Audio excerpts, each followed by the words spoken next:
7 ada? Hadir, Pak. Hadir. Silakan pimpin doa. Pak. Yang panik. Teman semua, sebelum kita memulai pembelajaran hari ini, alangkah baiknya kita berdoa terlebih dahulu. Doa dimulai.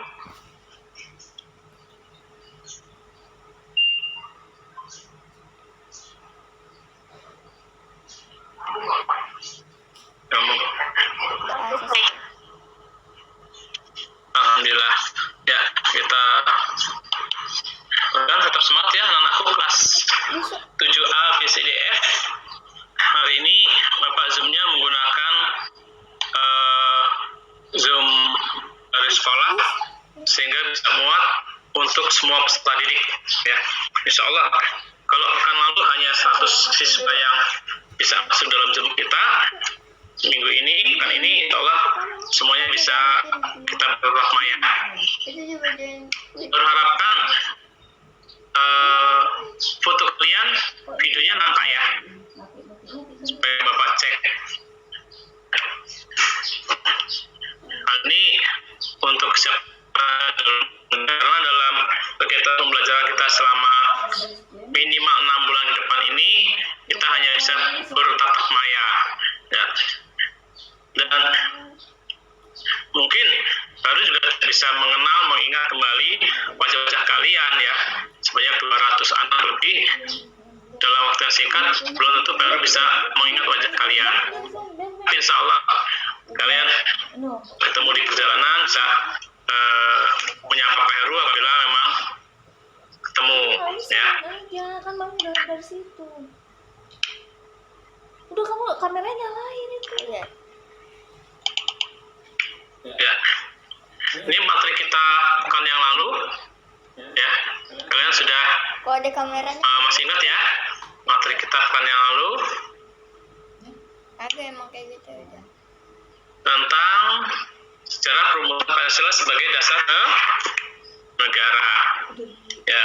Ini materi minggu lalu kita ulang kembali ya. Pada tanggal 8 Maret 1942 Indonesia menjadi wilayah pendudukan Jepang ya, mana Belanda menyerah kepada Jepang di daerah Linggarjati. Linggarjati berada di wilayah Cirebon.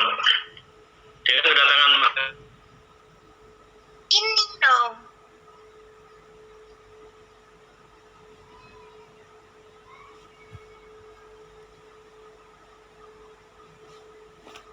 Dari tadi nih nyamuk deket-deket kamu. Kamu lagi nyalain kamera. Iya. halo. Gini ya? Iya emang kayak gini deh. Sekarang. Herunya kemana? Keluar. Tahu.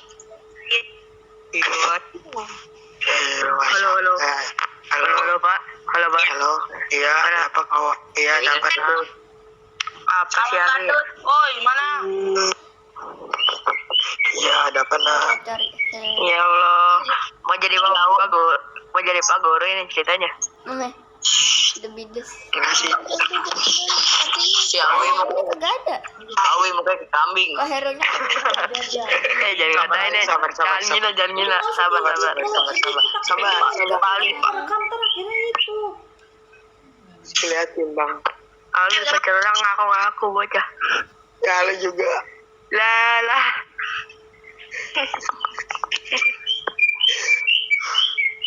Kamu yang sopan. Gue cari ada. Mana nih gurunya nih? Oh hilang. Apa yang hilang? Oh ini. Ya. Oke. Kita mulai. Disable participant screen sharing. Oke kali ya Bu ya. Halo, assalamualaikum. Waalaikumsalam. Ayo berangkat. Bu Nurul masuk. Bu. Kameranya dibuka ya sayang ya. Sudah. Ada Pak Heru. Bu Nurul masuk. Baik Bu. Oh gitu. Halo Bu Nono, apa kabar? Ya, sehat Bu Nono? Alhamdulillah Pak. Alhamdulillah. Sama nih. Syukurlah. Saya juga sehat. Kita ketemu lagi ya di dunia maya ya. Saya di sekolah nih Bu. Oh gitu. Dalam rangka, iya, saya nggak tahu kalau Zoom-nya bisa dari rumah, tingginya dari sekolah gitu loh. Saya di rumah, Pak. Ya, silakan monggo. Iya, iya. KKM. PKKM. Ya, maka PKKM hilangkan Bu. Oke.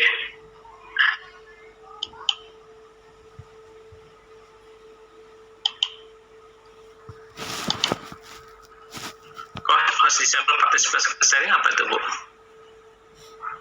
Host disable participant screen sharing. Mami.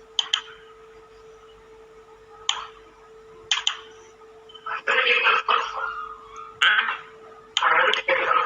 Dari Asia? Agak.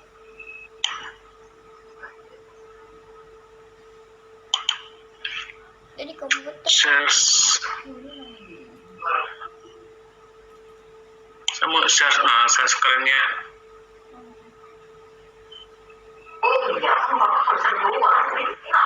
Hah?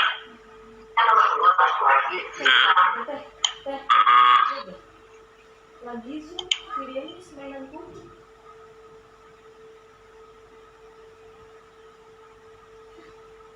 Kucingnya bisa-bisa di atas meja juga. Terlalu bosan deh. Saya lupa matinya mana ya bukunya ya. Screen.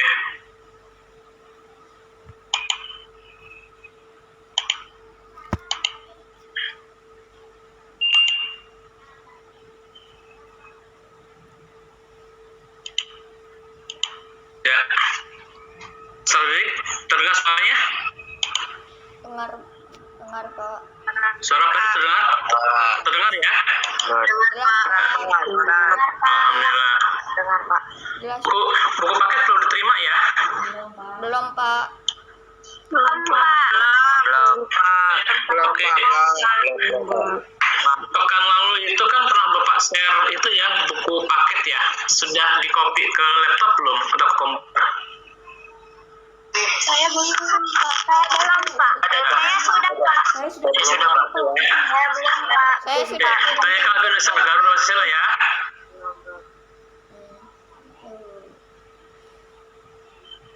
di komputer bisa tahu teh Zoom teh. Dadah. Garuda Pancasila, akulah pendukungmu. Pak. Trot proklamasi, sedia berkorban untukmu. Pancasila dasar negara, rakyat adil makmur sentosa, pribadi bangsaku. Ayo maju, maju, ayo maju, maju, ayo maju, maju.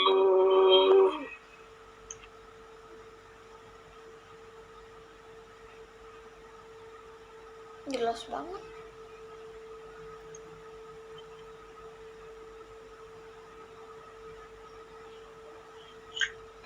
Assalamualaikum. Garuda Pancasila, akulah pendukungmu. Patriot proklamasi, sedia berkorban untukmu. Pancasila dasar negara, rakyat adil makmur sentosa, pribadi bangsaku. Ayo maju, ayo maju, maju, ayo maju, maju. Ya, itulah lagu Garuda Pancasila yang merupakan lagu kebangsaan pelajaran PKN. Ya, jadi peserta didik yang belajar PKN harus hafal dengan lagu Garuda Pancasila Pak Heru, mohon yang Pak Heru, halo. dikarang oleh siapa? Halo Pak Heru. Oleh Sudarnoto ya. Pak Sudarnoto ini mengarang lagu Garuda Pancasila. Paskan itu. Assalamualaikum Pak Heru. Pak Ini Heru. mengenai perumusan dasar negara. Ya. Pak Heru. Minggu lalu sudah Ya. Panggil Pak. Ya. Dipanggil Pak. Dipanggil. Pak, maaf Bu Pak. Bruno. Siapa Bruno? Ya Bruno, ada apa?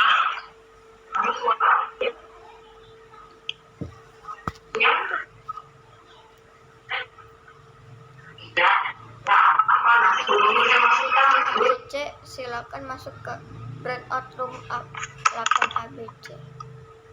Oh, ada kelas 8-nya. Bisa betul. Musik ya musik. Iya ya bang, iya bang. Gue bukan abang-abang woi. Iya deh, iya deh. Ada. Gue bukan adik-adik. Lu siapa kawan? Gue bukan kawan. Ya gue kawan deh, bukan adik-adik. Bukan debat kawan. Ya, ya ini. Bukan.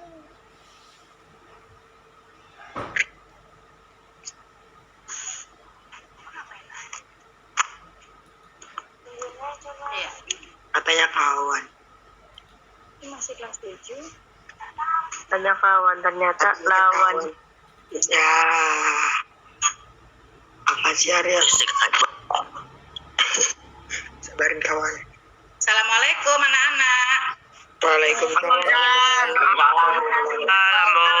Masuk ke ruang kelasnya, ke breakout room, ruang kelas ABC, 8 ABC. Baik Bu Rai. Oh, nggak ada sih.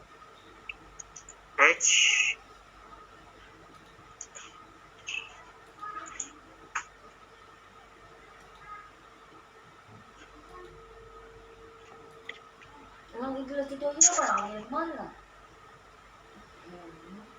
Bisa.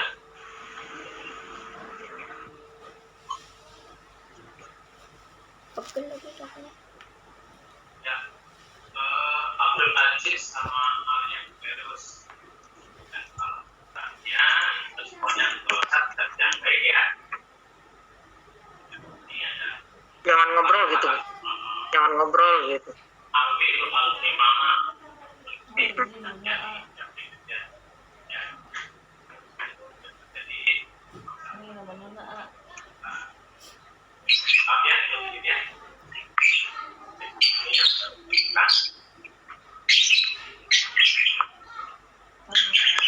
yang mana yang benar?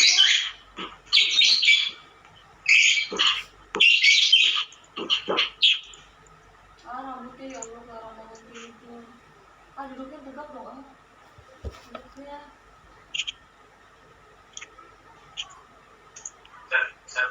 Ya tegak, itu nggak begitu kan? Karena bapak tadi keluar, saya jadi kelepas lagi. Harus. Kan dulu Mas. Ya Pak, silakan.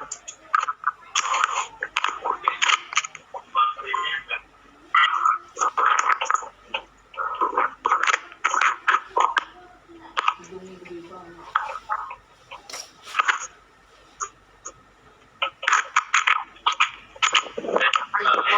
Jangan gretan. Antep enak banget kasih di sini. Memang nggak usah di sini lah. Apaan sih yang bapak nawarin ke aku? Mama. Apa? Udah ya, kita makan apa itu? Itu aja. Rambutnya keren, kayak pohon cemara. Kayak kita. Aduh, rambut kelas 6 ya, belum dipotong ya. Baik, soal dari kelas 7 A, B, C, D, E, F. Kita baru bisa mulai jam 10, 29. Maksudnya ya. Ini maksud kita bahwa pekan yang lalu pada sidang PUPK yang pertama Halo Pak. Apa Mas? Suaranya kurang kedengaran. Suaranya iya Pak, kurang kedengaran Pak. Suaranya kurang jelas Pak. Kurang kedengaran Pak. Suaranya keluar. sesuatu tidak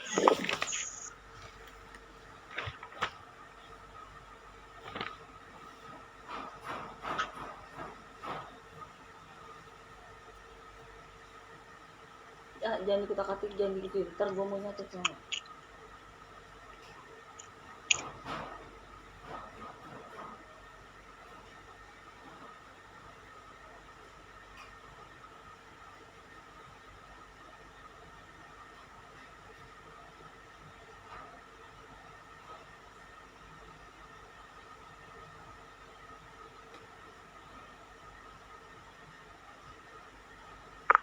Halo, Pak. Kok sepi sih? Mana, Pak? Suaranya tidak ada, Pak. Kak, Mana sih Tidak, tahu? tidak kedengeran. nih. Keluar kali keluar. Hei. Tegak. Itu seranya masih ada. Kok keluar sih? Airnya hilang kali. Oh, tega deh orang.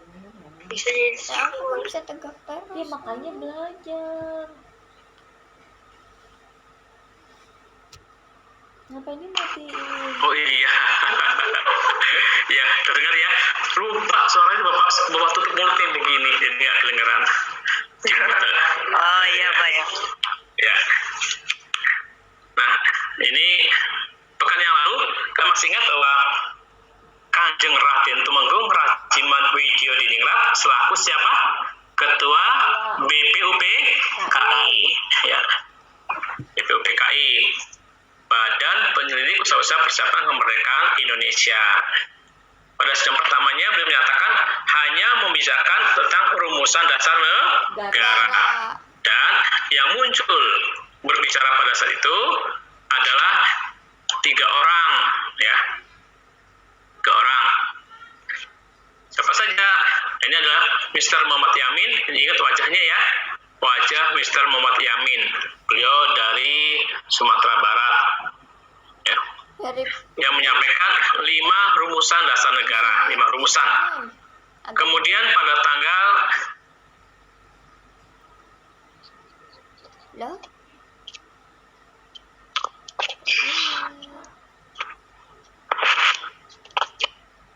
Jangan merak lirik lah. Tahu Wow. gua. Terus dah ya makanya dulu. Halo, Pak. Assalamualaikum. Oh, hilang lagi. Umat.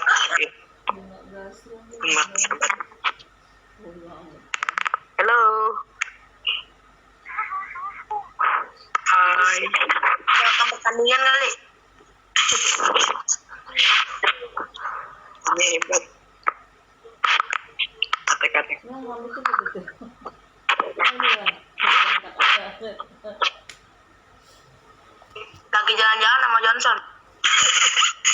Ditarik aku. Enggak.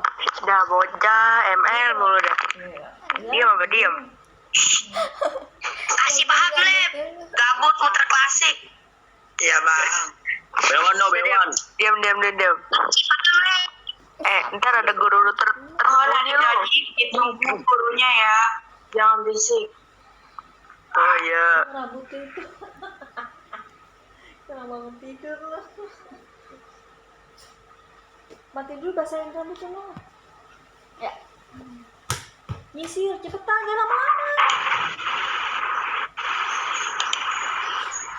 ya itu sempat disable mulu, jadi screen-nya nggak bisa dikeluarkan.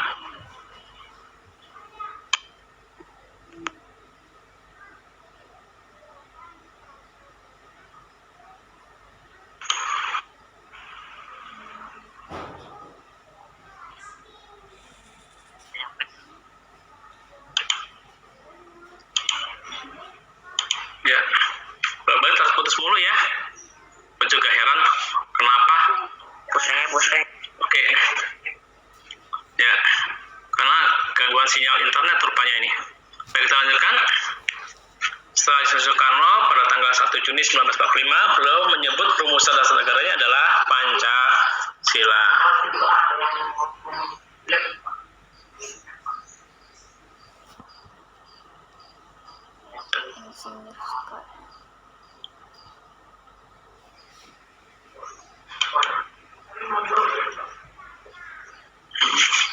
Saya nggak buka itunya.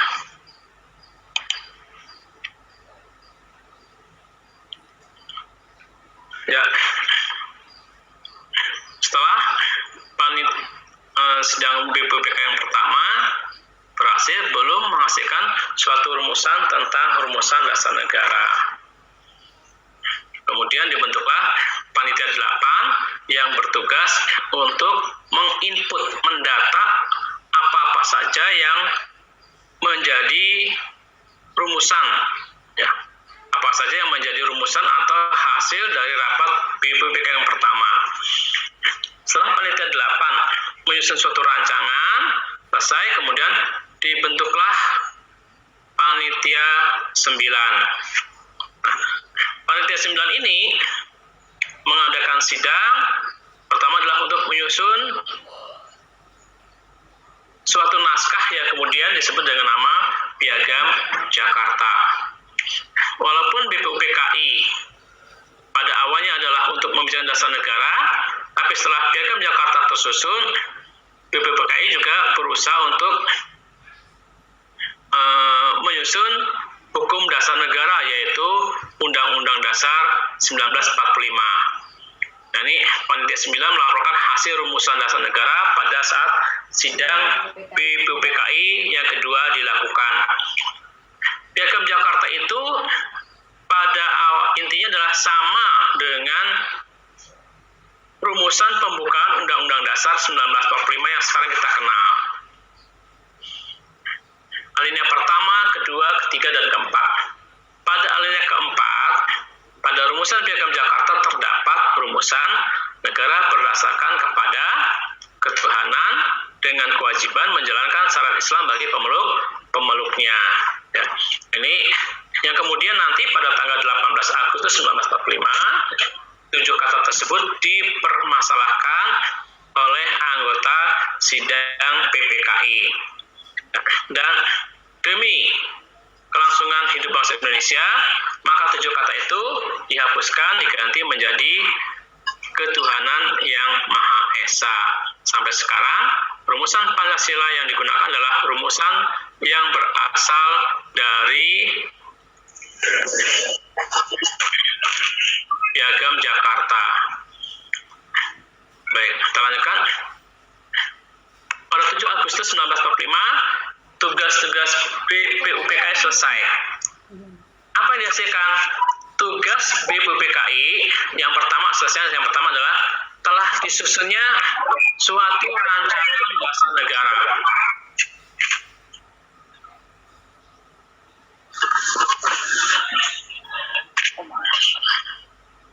Itu suara siapa ya, kok berisik banget ya? Jadi pada tanggal 7 Agustus 1945, setelah menyelesaikan tugasnya, BPUPKI dibubarkan. Apa tugas yang telah diselesaikan oleh BPUPKI? Tugas yang pertama adalah berhasil disusunnya rancangan dasar negara yang terdapat di dalam Piagam Jakarta yang diterima pada tanggal 21 Juni 1945. Yang kedua, hasil tugas BPUPKI kedua adalah rancangan Undang-Undang Dasar. Rancangan Undang-Undang Dasar itu pun sungguhnya dibuat sangat singkat, ya, kurang lebih waktunya hanya sekitar 7 hari. Nanti itu pada bab 3 kita akan bahas tentang perumusan Undang-Undang Dasar 1945.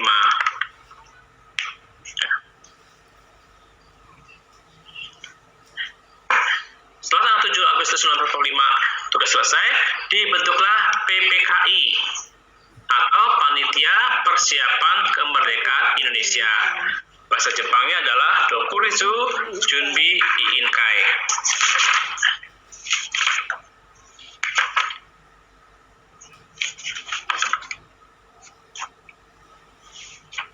Ya, kami kita ulas kembali. Ya. Panitia Usaha Persiapan Kemerdekaan. Bahwa Ketua BPUPKI, kalian masih ingat, ini kalian boleh catat ya, adalah Bapak Kanjeng Raden Tumenggung Rajiman Widyo Diningrat. Ketuanya adalah Pak Rajiman, wakil ketuanya 2 orang, yaitu Bapak R.P. Suroso dan Ichi Bangase Yoshio dari Jepang. Jadi walaupun ketuanya adalah orang Indonesia, wakilnya satu dari Indonesia dan satu dari Jepang, yaitu R.P. Suroso dan Ichi Bangase.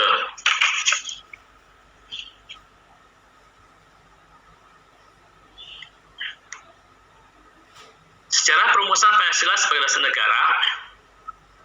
Setelah tanggal 7 Agustus 1945, BPUPKI dibubarkan dan dibentuklah PPKI. Ya. Dalam perjalanan sejarahnya antara tanggal 7 sampai 14 Agustus terdapat suatu peristiwa yang tidak kalah pentingnya, yaitu pada tanggal 9 Agustus 1945, Insinyur Soekarno, Dr. Muhammad Hatta, dan Pak Rajiman dipanggil ke Dalat Saigon. Untuk apa? Karena Jepang sudah tahu akan mengalami kekalahan perang, akhirnya tokoh-tokoh itu dipanggil. Ya.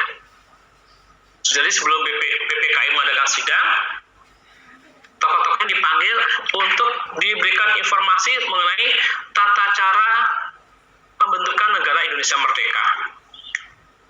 Ketika Dalat Saigon itulah Bung Karno, Bung Hatta, dan Pak Rajiman Widodiningrat diberikan informasi ya, bahwa Indonesia akan diberikan kemerdekaan sesegera mungkin. Ya. Waktunya belum ditentukan oleh Jepang. Jepang memperkirakan bahwa Indonesia akan diberikan kemerdekaan pada sekitar bulan September 1945. Ya. Setelah ketiga orang tokoh tersebut dipanggil ke Saigon, ya, pada tanggal 15 Agustus para tokoh-tokoh tersebut kembali ke Indonesia. Ketiga tokoh tersebut tidak menyadari bahwa para pemuda-pemuda kita sudah mengetahui bahwa Jepang telah menyerah kepada sekutu pada tanggal 14 Agustus 1945. Tetapi ketiga orang tokoh yang dipanggil ke Dalat Saigon, yaitu Pak Rajiman Widodiningrat, Insinyur Soekarno, dan Dr. Muhammad Hatta, tidak pernah diberitahu akan kekalahan Jepang. Ya, jadi mereka tidak tahu datang ke sana dan diberitahu bahwa Jepang telah menyerah tanpa syarat.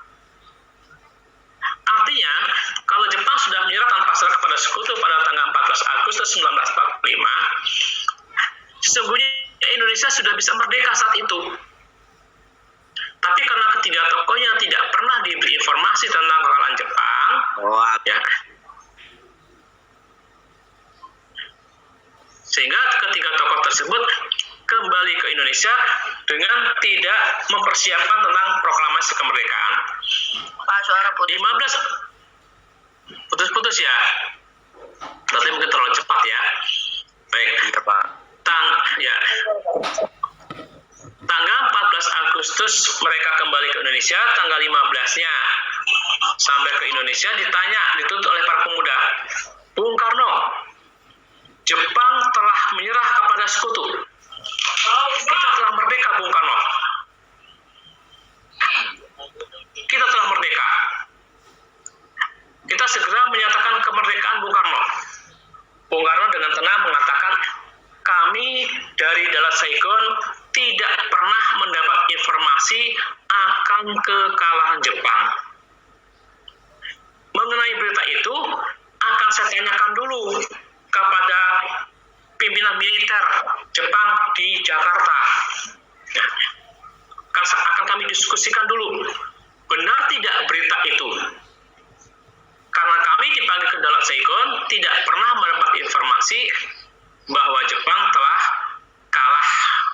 Ya, telah kalah. Para pemuda bisa tahu. Kenapa? Karena para pemuda telah berusaha untuk mencari informasi tentang Perang Asia Timur Raya. Jadi para pemuda kita berhasil menyadap berita-berita internasional. Ya. Artinya para pemuda kita sudah pandai merakit radio. Ya. Maka radio, jadi mereka-mereka yang dulunya bekerja di radio Jepang, mereka bisa merakit dan menyadap informasi-informasi luar, yang mana informasi luar itu sebetulnya tidak boleh dibuka di wilayah Indonesia. Tapi pemuda kita tahu bahwa Jepang telah menyerah kepada sekutu.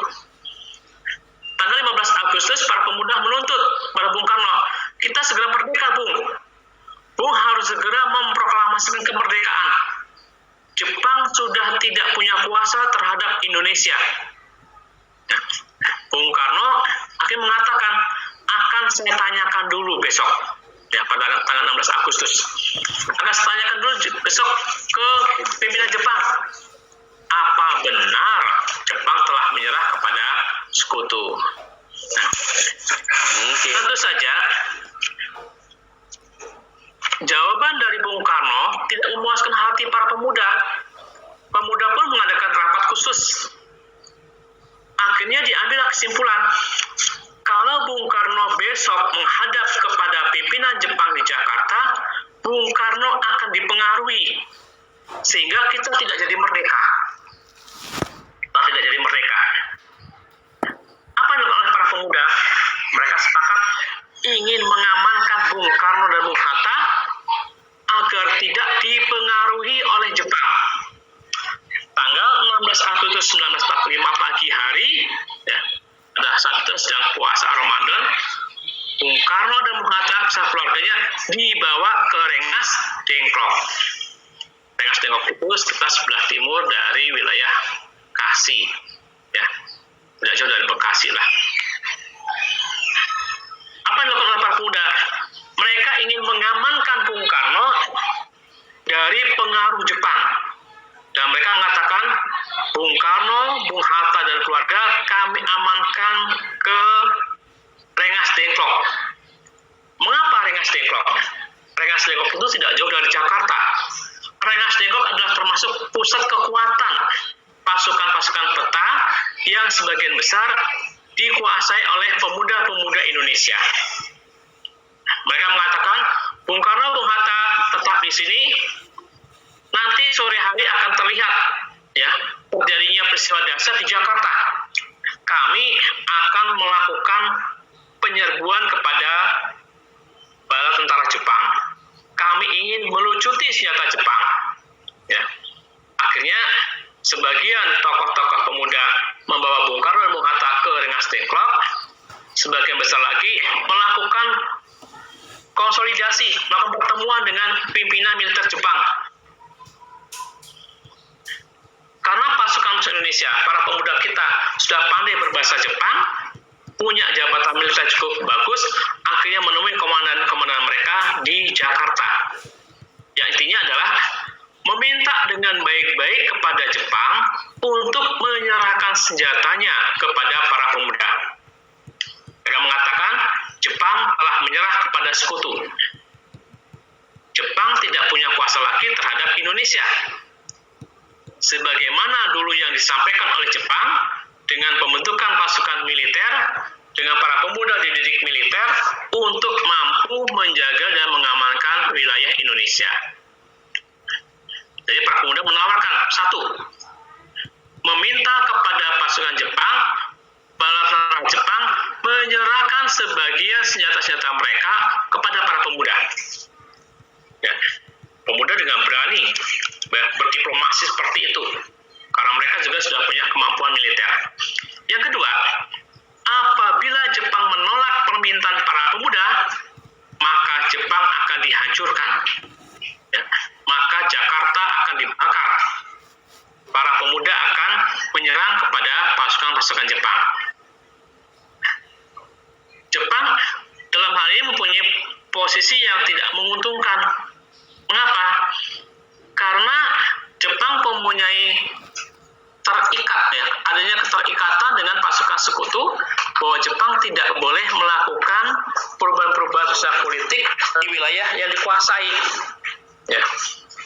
Artinya tidak boleh terjadinya perubahan politik, tidak boleh terjadinya perubahan persenjataan. Ya. Artinya senjata Jepang tidak boleh jatuh ke tangan Indonesia. Itu perjanjian dengan pihak sekutu. Tapi Jepang juga tidak bisa berbuat apa-apa karena para pemuda-pemuda yang sudah dilatih militer itu menginginkan sebagai senjata Jepang. Akhirnya diberikanlah sebagai senjata-senjata Jepang kepada para pemuda Indonesia. Setelah semua pusat-pusat militer di Jakarta dan di lain-lain daerah berhasil dikuasai oleh para pemuda Indonesia, sore harinya Bung Karno dan Bung Hatta dibawa kembali ke Jakarta. Nah, di Jakarta mereka menuntut, Bung, kita sudah punya senjata, kita sudah kuat. Ya, kita harus segera memproklamirkan kemerdekaan. Apapun yang terjadi, itu keinginan para pemuda. Akhirnya Bung Karno, Bung Hatta, dan tokoh-tokoh dari keinginan para pemuda untuk segera merdeka. Akhirnya mereka mencarilah tempat, ya, untuk mengadakan rapat. Ya.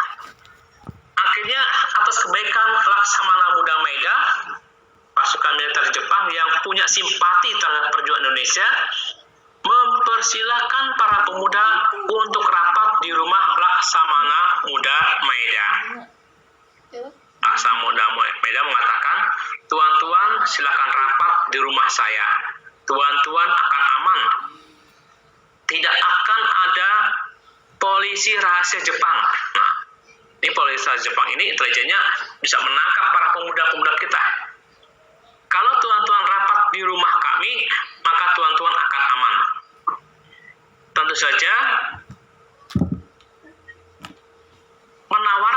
tawaran dari Laksamana Muda Maeda tidak serta-merta dijawab dengan cepat oleh para pemuda. Mereka khawatir kalau rapat di rumah Laksamana Muda Maeda, apa tidak mungkin mereka dapat ditangkap dengan mudah. Akhirnya Laksamana Maeda memberikan jaminan, kalau tuan-tuan ditangkap ya, oleh pasukan rahasia Jepang, maka saya yang bertanggung jawab. Akhirnya para pemuda menyetujui saran tersebut, ya, dan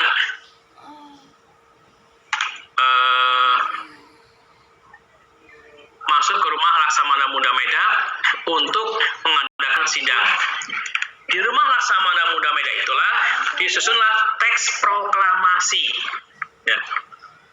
Pada awalnya, ya, ketika BPUPKI bekerja, mereka tidak pernah mempersiapkan teks proklamasi, ya, karena mereka mengatakan bahwa proklamasi nanti dibacakan berdasarkan Piagam Jakarta. Artinya, Piagam Jakarta itulah nantinya yang akan menjadi teks yang akan dibacakan saat proklamasi. Ya. Karena seperti ini, para pemuda memang sudah sepakat bahwa Piagam Jakarta nantinya akan menjadi teks proklamasi. Tapi karena situasi yang berubah, ya, mereka meminta disusunlah teks proklamasi. Di rumah Laksamana Muda Maeda, teks proklamasi disusun, terjadilah perdebatan di sana. Setelah teks selesai disusun, kemudian direvisi oleh Bung Karno, diketik oleh Sayuti Melik, mereka mengatakan, siapa yang akan menandatangani teks proklamasi ini? Nah, terjadilah perdebatan yang cukup besar. Para pemuda mengatakan, yang hadir di rumah Laksamana Muda Maeda, alangkah baiknya ikut menandatangani. Nah, artinya ikut menandatangani Piagam Jakarta. Golongan tua mengatakan, kalau semua yang hadir menandatangani, apa tidak mungkin nanti anak keturunan kita akan menuntut bahwa kakek nenek mereka telah berjasa terhadap bangsa Indonesia ini. Ini golongan tua mengatakan, baiklah kalau memang demikian, kita percayakan saja kepada Bung Karno dan Bung Hatta untuk menandatangani teks proklamasi. Akhirnya sepakati bahwa teks proklamasi ditandatangani oleh Bung Karno dan Bung Hatta. Banyak yang Awalnya tertulis atas nama PPKI, kemudian diganti menjadi atas nama bangsa Indonesia. Ya. Jadi demikian sejarah daripada proklamasi. Ya. Suatu perjuangan yang sangat besar. Kalau dilihat dari Piagam Jakarta tanggal 22 Juni, di sana terdapat kalimat yang menyatakan kemerdekaan Indonesia. Artinya, berdasarkan Piagam Jakarta, sesungguhnya Indonesia sudah menyatakan merdeka pada tanggal 22 Juni 1945. Ya, itu kalau berdasarkan Piagam Jakarta.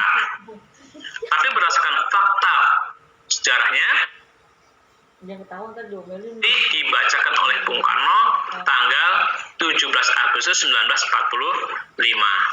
Ya. Kita lanjutkan.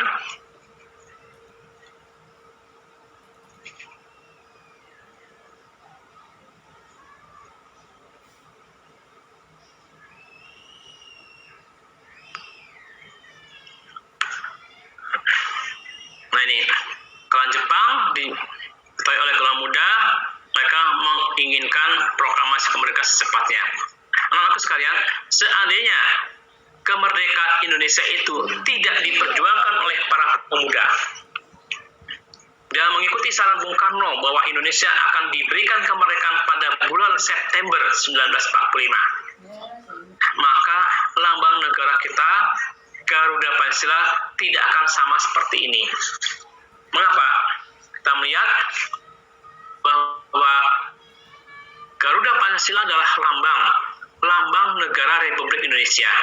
Artinya bahwa dalam bagian tubuh lambang negara ini melambangkan tentang negara Republik Indonesia. Misalnya tanggal 17 dilambangkan dengan jumlah bulu pada sayap burung Garuda. 8 pada bulu bagian ekor. Nah, lalu bagaimana kalau kita merdeka pada bulan September? Maka bulu pada ekornya adalah berjumlah 9 ekor. Ya, 9 ekor berarti bisa dibagi 5 dan 4. Maka tidak ada keseimbangan. Ya.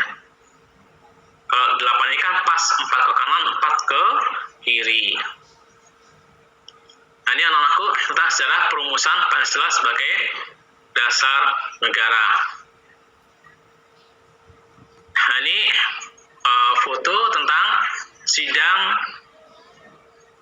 PPKI tanggal 18 Agustus 1945, ya, mengesahkan Pancasila sebagai dasar negara. Walaupun di dalam pembukaan Undang-Undang Dasar 1945 tidak ada kata Pancasila, tetapi rumusannya sebagai dasar negara yang berjumlah 5 dianggap sebagai rumusan Pancasila. Ingat bahwa kata Pancasila berasal dari usulan Bung Karno pada tanggal 1 Juni 1945. Maaf Pak, share screen-nya hilang. Ya. Hilang. Iya Pak, saya Hilang ada Pak. Iya Pak, share screen-nya hilang. Iya Pak, ada yang tahu. Itu dia bilang ya Pak. Saya juga. Screenshotnya hilang. Hilang Pak. Pak, Ya. Udah kelihatan ya? Masih belum Pak. sudah Ya. Pak, sudah Pak, sudah. Pak. Sudah. Nah, ini adalah lambang Garuda Pancasila. Tapi kalau tidak salah, lambang ini ada di dinding gedung MPR DPR ini. Ya. Kalau kalian pernah ke Monas juga ada lambang Garuda Pancasila. Di rumah saya juga Lambang ada. Garuda Pancasila ada ya? Ya, syukurlah. Ada berapa? Bapak punya di buku paket PKN nih. Nih, itu juga ada lambang Garuda Pancasila. Oke. Ya. Jadi Garuda Pancasila adalah lambang negara Republik Indonesia. Sebagai lambang berarti melambangkan tentang negara Republik Indonesia. Ya. Dari mulai tahun kemerdekaan, tanggal, bulan, tahun kemerdekaan ada dalam lambang negara Garuda Pancasila. Nah, ini anakku materi kita sejarah perumusan Pancasila. Ada pertanyaan sampai di sini? Nggak ada Pak, nggak ada. Ada. Pak, nanti ini mau dikirim nggak Pak filenya? Sudah Pak. Kayaknya mau dikirim. Ya Pak, kirim aja. Boleh Pak. Boleh Pak buat Biar bisa baca lagi. Boleh Pak, kirim aja Pak. Nanti Pak kirim ke grup kelas ya. Ya Pak. Bisa dipelajari. Ya, oke. Baik. Kita cukupkan pemaparan kita pada siang ini. Karena nanti jam 11 kelas 8 di EF akan masuk untuk belajar PKN kembali. Ya. Kelas 7B silahkan memimpin doa untuk menutup belajar kita. Wassalamualaikum warahmatullahi wabarakatuh. Assalamualaikum. Ulangi. Kelas 7B. Assalamualaikum bukan wassalamualaikum. Ulangi. Assalamualaikum warahmatullahi wabarakatuh. Assalamualaikum warahmatullahi wabarakatuh. Waalaikumsalam warahmatullahi wabarakatuh. Warahmatullahi wabarakatuh. Warahmatullahi wabarakatuh.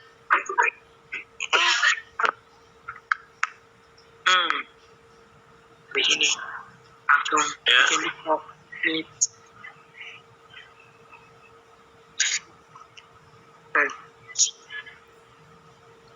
Silakan.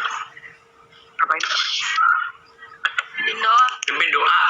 Doa. Nah, ketua kelasnya parah nih. Ketua kelas 7B. Ya, kelas 7B. Pimpin doa untuk menutup pelajaran kita. Ketua kelasnya Pak. Iya, ketua kelasnya. Moza boleh Moza? Iya. Iya, Moza. Iya. Mari teman-teman, sebelum kita akhiri pelajaran ini, Ini suaranya Moza nih. Yang tahu-tahu lah. Dia ketua kelas. Halo Moza. Mimpin doa. Berarti udah ketua kelas. menurut agamanya masing-masing. Wah. Berdoa dimulai.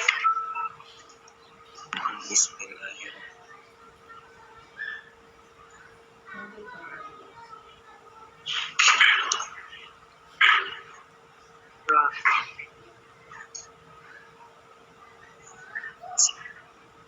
Dan Berdoa selesai. Ya. Terima kasih Moza. Untuk tugasnya nanti kalau ada Bapak kirimkan ke grup kelas ya. Tugas dari materi ini kesimpulannya apa? Percokan rumah kita. Selamat siang. Wassalamualaikum warahmatullahi wabarakatuh. Waalaikumsalam warahmatullahi wabarakatuh. Waalaikumsalam warahmatullahi wabarakatuh. Makasih Pak. Makasih Pak. Kalau mau jadi minggu depan Pak. Ada Pak. Wassalam. Bukain ya. Yang bilang 180. Mana Pak ya? Ini. Makasih Pak. Kembali ini. Jangan lah. meeting. Katanya jangan keluar kata. Ya. Ada siapa? Tadi kata Pak Heru, kata jangan keluar dulu. Ya udah masuk lagi. Kata tadi siapa yang bilang sih? Coba dulu masuk dulu ya. Ini coba masuk lagi. Iya, iya. Terus enggak kalau kemarin bilangnya alamat Jawa kan sakit kecewa. Terima kasih banyak. Ya benar. Ya sih penting lah. Temennya pada itu kecil itu lah yang buat di rumah sebenarnya. Nanti sambil juga yang bisa bapak ikut sambalnya. Di rumah kalau itu. Udah. Nah, udah selesai. Dengan istirahat dulu. Darahnya gemuk.